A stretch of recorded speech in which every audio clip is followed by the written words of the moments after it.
পশ্চিমবঙ্গে SIR 2025 প্রক্রিয়ার জন্য ভোটারদের ঠিক কি কি কাগজপত্র লাগবে দেখুন এই যে সরকারি নির্দেশিকাটা এটা দেখে অনেকেরই একটু জটিল মনে হতে পারে তো চলুন আজ আমরা এই পুরো বিষয়টাকে একদম সহজ করে বুঝে নিই। এই যে দেখুন স্ক্রিনে যে অফিশিয়াল নোটিশটা দেখা যাচ্ছে সব তথ্য কিন্তু এখানে দেওয়া আছে।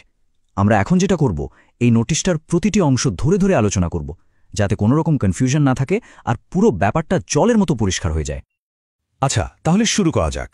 প্রথমেই আসছি সবচেয়ে সহজ ক্যাটাগরিটা নিয়ে, মানে যাদের নাম অলরেডি 2002 সালের ভোটার লিস্টে আছে তাদের জন্য নিয়মটা কি, চলুন দেখে নেওয়া যাক। ব্যাপারটা কিন্তু খুবই সোজা। যাদের নাম 2002-এর ভোটার লিস্টে আছে তাদের জন্য লাগবে মাত্র দুটো জিনিস।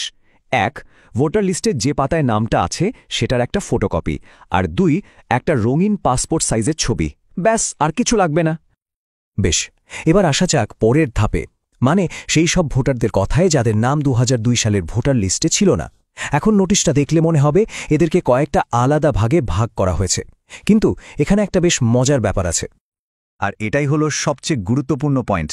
নোটিশটা যদি একটু ভালো করে খেয়াল করা যায় তাহলে দেখা যাবে যে জন্মসাল অনুযায়ী ভোটারদের 3টে আলাদা ক্যাটাগরিতে ভাগ করা হলেও সবার জন্য যে কাগজপত্রের লিস্ট সেটা কিন্তু একদম এক, কোনো পার্থক্যই নেই। এই টেবিলটা দেখুন, ব্যাপারটা একদম পরিষ্কার হয়ে যাবে। জন্ম জুলাই 1887 আগে হোক কি 1887 থেকে 2000-এর মধ্যে, অথবা ডিসেম্বর 2004-এর পরে, যাই হোক না কেন প্রত্যেকটা ক্ষেত্রেই কিন্তু মাত্র 3টে জিনিস লাগছে। কি কি? 1, বাবা মায়ের 2002 সালের ভোটার লিস্টের ফটোকপি। 2, আবেদনকারীর নিজের একটা জরুরি ডকুমেন্ট। আর 3, একটা রঙিন ছবি। তার মানে মূল কথাটা হলো এই 3টে ক্যাটাগরির জন্য নিয়মটা আসলে একই। তো এখন মনে প্রশ্ন আসতেই পারে যে এই যে বলা হলো নিজের একটা জরুরি ডকুমেন্ট লাগবে, তো সেই ডকুমেন্ট হিসাবে ঠিক কোন কোন কাগজ জমা দেওয়া যাবে, চলুন সেটাই এবার দেখে নিই। মানে সহজ কথায় বলতে গেলে এই পার্সোনাল ডকুমেন্টটা হলো পরিচয় আর বয়স প্রমাণের জন্য একটা সরকারি নথি। এটা দিলে আবেদনপত্রটা সম্পূর্ণ হয়।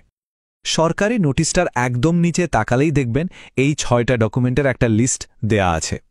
এর মধ্যে থেকে যে কোনো একটা দিলেই কিন্তু চলবে। কি কি আছে লিস্টে?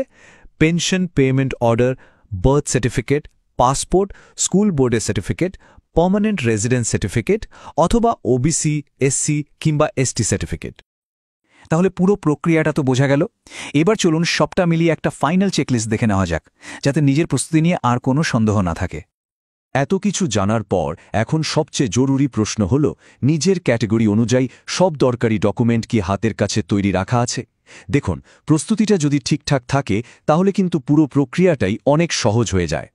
শেষ করার আগে একটা কথাই বলার, দেখুন ভোটারদের তথ্য রেকর্ড করা বা সেটা আপডেট করার এই পুরো কাজটা হয়তো একটু জটিল লাগতে পারে, কিন্তু একটা গণতান্ত্রিক দেশের জন্য এটা কিন্তু একটা ভীষণই মৌলিক আর খুব গুরুত্বপূর্ণ একটা প্রক্রিয়া।